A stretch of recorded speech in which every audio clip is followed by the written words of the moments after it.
اسرائیل اور حماس کے درمیان ایک ہفتے کی جنگ بندی کے بعد دوبارہ جنگ شروع ہو گئی ہے۔ ٹائمز آف اسرائیل کے مطابق آئی ڈی ایف نے غازہ میں بمباری شروع کر دی ہے۔ اسرائیل کے علاقے خلیت میں راکٹ الرٹ جاری کر دیا گیا ہے۔ آئی ڈی ایف نے حماس پر جنگ بندی کی خلاف ورزی کا الزام لگایا ہے۔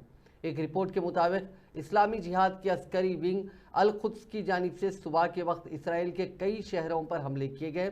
اسرائیل نے حملے کے باعث شمالی 2 شاہراہیں بند کر دی ہیں۔ اس کے علاوہ سرحدی علاقوں میں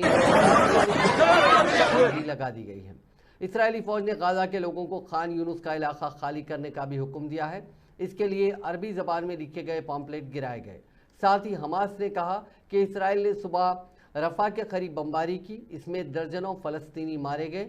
ایک رپورٹ کے مطابق جنگ بندی کے 3 گھنٹے کے اندر 32 فلسطینی شہید ہو گئے ہیں، ان میں خواتین اور بچے بھی شامل ہیں۔